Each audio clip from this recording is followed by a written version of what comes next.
Hello friends.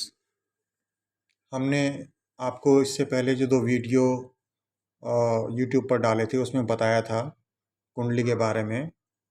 पहले video में बताया था कि कौन सा भाव जो है किस चीज़ को रिप्रेजेंट करता है, और फिर दूसरे वीडियो में हमने आपको बताया था कि कौन से ग्रह जो है कौन सी राशि में उच्च के होते हैं, कौन से ग्रह कौन सी राशि में नीच के होते हैं और किस तरीके से अपना फल देते हैं।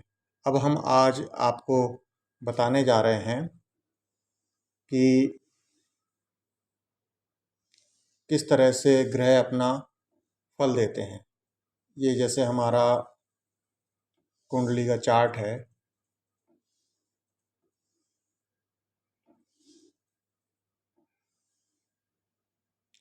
अब मान लीजिए कि यहाँ पर आपका मेष लग्न है।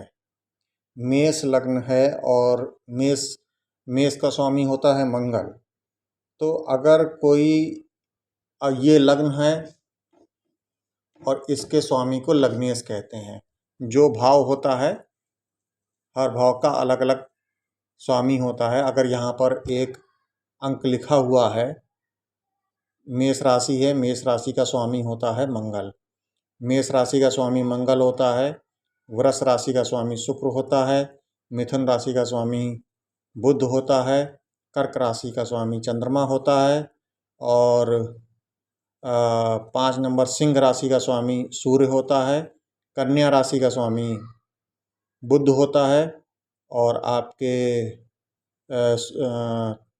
7 नंबर तुला राशि का स्वामी शुक्र होता है।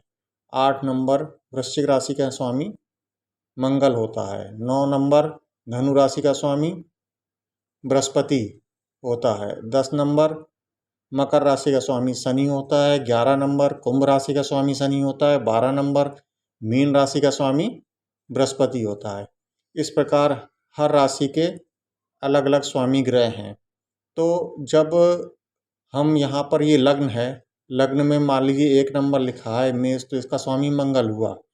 या अगर मान लीजिए यहाँ पे 2 लिखा है तो लग्नेश 2 यानी कि वृष राशि का स्वामी शुक्र होता है। तो हम 2 नंबर अगर लिखा है तो हम ये कहेंगे कि लग्नेश हमारा शुक्र है। इसी तरीके से अगर 3 लिखा है यहाँ पे, 3 यानी कि मिथुन राशि का स्वामी बुध होता है, तो हम कहेंगे कि लग्नेश हमारा बुध है। तो लग्नेश अगर लगन में ही हो, लग्नेश अगर लगन में ही हो तो व्यक्ति जो है उसका स्वास्थ्य बड़ा अच्छा होता है, हष्ट पुष्ट होता है।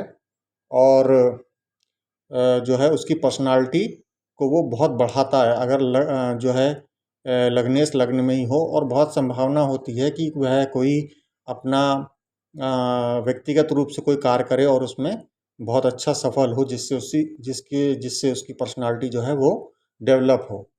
अगर लग्नेश मान लीजिए लग्नेश 1 नंबर लिखा है, लग्नेश मंगल है यहाँ पे और वो द्वितीय भाव में बैठा है। अगर लग्नेश जो है दूसरे भाव में बैठा है, दूसरे भाव जिसे कि हम धन का भाव कहते हैं, तो मनुष्य जो है वो उसको अच्छा लाभ होगा, सुशील होगा, अभिमानी होगा और गुणयुक्त होगा। अगर वो लग्नेश तीसरे भाव में बैठा है, तीसरा भाव जिसे हम जो है पराक्रम का भाव भी कहते हैं, तो वो जो है अति पराक्रमी बनाता है व्यक्ति को और स्वाभिमानी बनाता है। अगर चतुर्थ भाव में लग्नेश हो तो जातक को जो है माँ का सुख अच्छा मिलता है और उसे वाहन से युक्त हो सकता है, जमीन जायदाद जमीन से युक्त हो सकता है और उसका अच्छा उसे सुख मिल सकता है। अगर लग्नेश पंचम में हो, जो कि हमारी बुद्धि का भाव होता है, तो लग्नेश पंचम में होने पर मनुष्य को क्रोधी भी बना सकता है बहुत। और अगर कोई सौम्य ग्रह लग्नेश है तो वो उसका व्यवहार बहुत सौम्य भी बना सकता है। उसके लग्नेश किस प्रकार से है और यहाँ पर पीड़ित तो नहीं है, इस प्रकार से देखने पर वो चीज़ आ जाएगी। और लग्नेश पंचम भाव में होने पर बहुत ज़्यादा संभावना रहती है कि ऐसे व्यक्ति की सरकारी नौकरी लग जाए या वो सरकारी कार्यों से जुड़ा हुआ हो, उसे जो है सरकार के खजाने से धन मिलता हो। इस प्रकार का लग्नेश का हो सकता है। अगर लग्नेश छठे भाव में है, लग्नेश अगर प्रबल है, जैसे मंगल लग्नेश हो और अपना उच्च राशि में बैठा हो या यहाँ पे प्रबल होकर बैठा हो, तो ऐसा व्यक्ति अपने शत्रुओं को पराजित कर देगा। और अगर यहाँ पर जो है लग्नेश कमज़ोर है तो शत्रु उसके ऊपर हावी हो सकते हैं। इसी तरीके से लग्नेश अगर सप्तम भाव में है, तो अगर लग्नेश अच्छा है तो उसकी जो पत्नी मिलेगी वो बहुत सुशील सुंदर होगी। लेकिन अगर लग्नेश जो है कमज़ोर है तो उसे अपनी पत्नी से कष्ट मिल सकता है। इसी प्रकार से अगर लग्नेश अष्टम भाव में है, अष्टम भाव जिसे हम आयु का भाव भी कहते हैं, तो ऐसा व्यक्ति अगर लग्नेश अष्टम स्थान में है तो वो आयु को प्रभावित कर सकता है। नवम भाव में है तो ऐसा व्यक्ति भाग्यशील होगा और सभी अपने धन धान्य से पूर्ण होगा। दसम भाव में है, लग्नेश अच्छा है तो पिता का सुख उसे मिलेगा अच्छा, और उससे पिता को सुख मिलेगा। और इसमें भी अगर दसम भाव में लग्नेश अच्छा है तो सरकारी नौकरी का योग उसे बन सकता है और सरकारी खजाने से उसकी जीविका चल सकती है। इसी प्रकार से 11वें भाव में है, लग्नेश अच्छा है तो लाभ के जो है वो लाभ के रास्ते खोल देगा। अगर लग्नेश यहाँ पर कष्टपूर्वक बैठा हुआ है तो उसके लाभ में रुकावट करेगा। इसी तरीके से 12वां भाव है, तो ये जो है इसमें अगर लग्नेश बैठा हुआ अगर अच्छा है, मतलब शुभ ग्रहों की दृष्टि है और जो है सही है तो अच्छे कार्यों पे खर्च कराएगा। और अगर जो है लग्नेश कमज़ोर है तो वो हो सकता है कि जुए की ओर प्रेरित कर दे या इस तरीके की चीज़ों पे खर्च कराए और शरीर को भी कष्ट पहुंचा सकता है।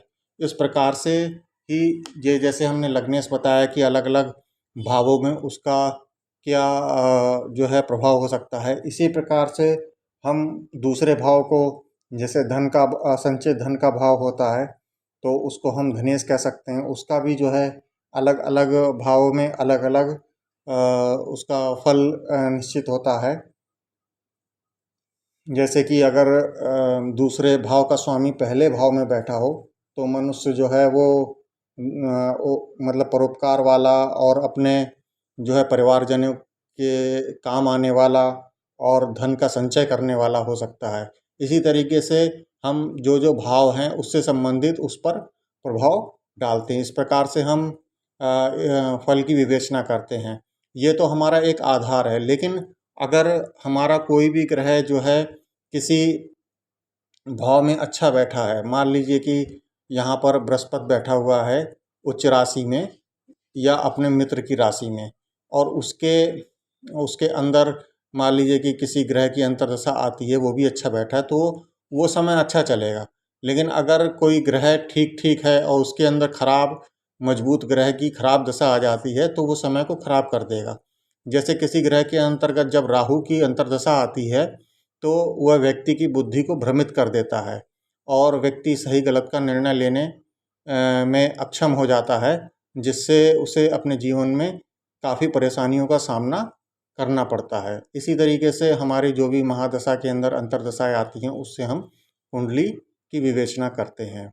तो अगर आप लोग भी चाहते हैं कि आपके कुंडली का विवेचना करें तो अपना date of birth, time of birth और प्लेस ऑफ बर्थ लिख के हमें कमेंट में भेज सकते हैं।